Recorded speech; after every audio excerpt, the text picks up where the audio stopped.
Bonjour tout le monde, c'est Catherine. Je vais vous parler aujourd'hui d'un dénominateur commun et un point marquant à faire pour aider la guérison de n'importe quelle maladie qui habite votre corps peut-être en ce moment, que ce soit la maladie de Lyme, le cancer, les maladies auto-immunes, les maladies digestives.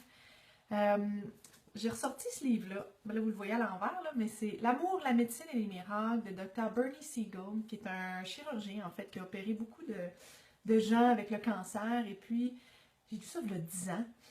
Et plus que je coach de gens qui ont la maladie de Lyme ou des maladies auto-immunes ou des problèmes digestifs ou peu importe la maladie, plus que je vois un dénominateur commun qui est la présence de conflits intérieurs. Où est-ce que la personne n'est pas... euh, il y a un conflit qui fait que si elle guérit, il va y avoir une situation pas le fun qui va arriver. Genre retourner à une ancienne vie qu'on n'aime pas, reprendre un travail qu'on n'aime pas.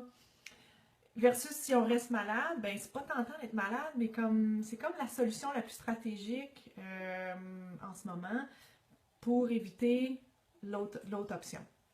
Fait que ce que le Dr. Siegel dit, puis c'est ce que je vois qui est vraiment, vraiment puissant, c'est que euh, la résolution des conflits intérieurs doit faire partie en fait du premier traitement, du premier travail de la maladie. Parce qu'une fois que les choix conscients ils coïncident avec les désirs profonds de la personne, l'énergie qui était mobilisée par la contradiction intérieure est maintenant libérée et elle est disponible pour la guérison.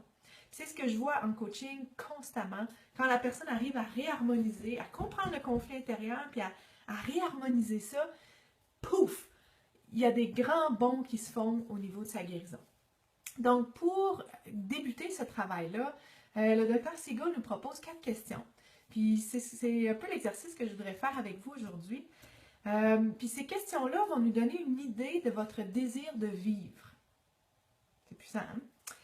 Une des premières choses à faire, c'est d'accepter la maladie pour ensuite refuser catégoriquement de s'y soumettre passivement. Okay? Fait accepter la maladie pour ensuite refuser de s'y soumettre passivement. Ça passe par l'expression des émotions. Puis toutes les émotions sont correctes. La colère, la tristesse, il faut les sortir. Moi, je dis souvent aux gens, il faut sortir les poubelles, sinon ça pue dans la maison. Donc ça, c'est la première partie. Maintenant, les 4 questions importantes à se poser. La première, c'est est-ce que vous voudriez vivre jusqu'à 100 ans? La plupart des gens vont répondre à cette question-là, ah oui, si j'ai la santé pour le faire. Donc, si on va plus loin avec ça, c'est, OK, est-ce que vous vous aimez suffisamment pour prendre soin de votre corps, de votre esprit, de bien manger, de faire de l'exercice, de mettre des pensées constructives et positives dans votre esprit, là, ça aussi c'est une nourriture, pour vous permettre de vous rendre à 100 ans. Est-ce que vous vous aimez assez pour faire ça? Okay? Ça ne dépend pas d'aucune source extérieure, ça vient de vous. Ça, c'est la première question. Est-ce que vous voudriez vivre jusqu'à 100 ans? La deuxième question, c'est qu'est-ce qui vous est arrivé dans l'année précédant l'arrivée de la maladie dans votre corps? C'est important de s'y pencher parce que on est des êtres, on réagit aux circonstances, aux émotions, puis vous avez sûrement déjà entendu l'expression « Ah, si cette situation-là continue, ça va me rendre malade. » Donc, retournez voir dans la dernière année avant de tomber malade, qu'est-ce qui s'est passé? Moi, je sais que pour moi, avant d'avoir la maladie de Lyme, avant que ça sorte en fou, j'avais une culmination de stress et d'événements dans ma vie qui me mettaient en dissonance avec mes valeurs, avec mes principes, avec qui j'étais. Donc, tout ça a contribué à affaiblir mon terrain pour laisser s'installer la maladie. Et ça, c'est la deuxième question. Qu'est-ce qui vous est arrivé dans la dernière année précédant l'arrivée de la maladie? La troisième question, c'est qu'est-ce que la maladie signifie pour vous? Hein, parce que pour certaines personnes, ça va vouloir dire une chose. Pour d'autres, ça veut dire quelque chose de complètement différent. Mais juste d'aller chercher cette conscience-là en vous, de vous dire qu'est-ce que cette maladie-là veut dire pour moi? Je sais que pour moi, la maladie de Lyme, maintenant, en rétrospect, ça a été un des plus grands cadeaux dans ma vie parce que ça m'a montré où est-ce que je ne vivais pas en cohérence avec moi-même, avec mes principes. J'adorais ma job comme infirmière praticienne, j'adorais mes collègues, mes patients. Par contre, j'étais en dissonance avec le paradigme du modèle médical. c'était pas ma vision de la santé. Donc, je vivais pas en cohérence avec tout ça. Ça, c'est la troisième question. Qu'est-ce que la maladie signifie pour vous? Et maintenant, la quatrième question qui est probablement la plus controversée. Et je vous invite à vous poser cette question-là avec beaucoup de compassion et d'objectivité aussi. Parce que c'est comme ça que vous allez receler beaucoup d'informations qui vont être utiles pour votre guérison. Donc, la quatrième question, c'est pourquoi est-ce que vous aviez besoin de tomber malade? Elle fait celle-là, hein? Oui, je sais. La maladie, souvent, ça donne aux gens la permission de faire des choses qu'ils ne feraient pas autrement. Ça peut leur donner la permission de faire des choses qu'ils aiment, sans peut-être se sentir coupable.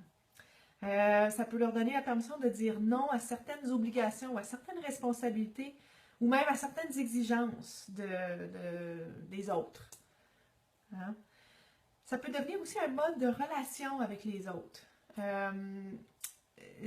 C'est fascinant ce qui s'opère quand quelqu'un devient malade, à quel point il y a beaucoup d'amour qui lui est envoyé.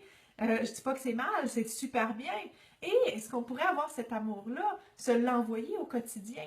Ne pas avoir besoin, en fait, de se créer des conditions débilitantes pour avoir ce qu'on a besoin, pour répondre à nos besoins.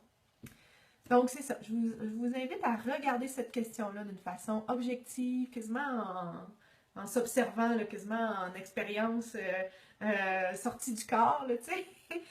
Puis d'amener de la compassion pour la personne que vous étiez quand la maladie a frappé à votre porte. Et comme quoi, la stratégie que vous avez employée était la meilleure solution que vous aviez à ce moment-là pour répondre à vos besoins. Okay? On sait qu'il y a des stratégies différentes, puis c'est la raison aussi pourquoi les gens me disent « je veux guérir, je veux guérir ». Donc, si on veut guérir, on va adopter des stratégies différentes. Et ça commence par déceler les conflits intérieurs qui vous habitent, en retirer l'information et réharmoniser les conflits intérieurs. Parce que l'énergie qui était mobilisée pour garder cette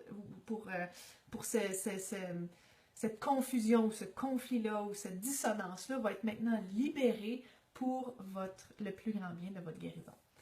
Alors, je vous invite, si vous en avez le courage, de répondre aux 4 questions en dessous du vidéo ici, de me dire qu'est-ce qui faisait en sorte que vous aviez besoin de tomber malade. Hein? Pour moi, ça m'a permis de prendre ce recul-là, puis ça m'a permis de faire les choses complètement différentes, de me lancer dans cette carrière-là de coaching en santé qui correspond beaucoup plus à ma vision de la santé. Alors, merci d'être là, merci de m'avoir écouté. Je suis Catherine Gagnon, je suis votre coach santé qui vous permet de générer l'énergie soutenue, la clarté mentale et la paix intérieure. Ça vous donne le courage d'être pleinement qui vous êtes pour pouvoir optimiser tous les aspects de votre vie et passer du temps de qualité dans vos projets, passions et avec vos personnes préférées. À bientôt. Merci d'être là.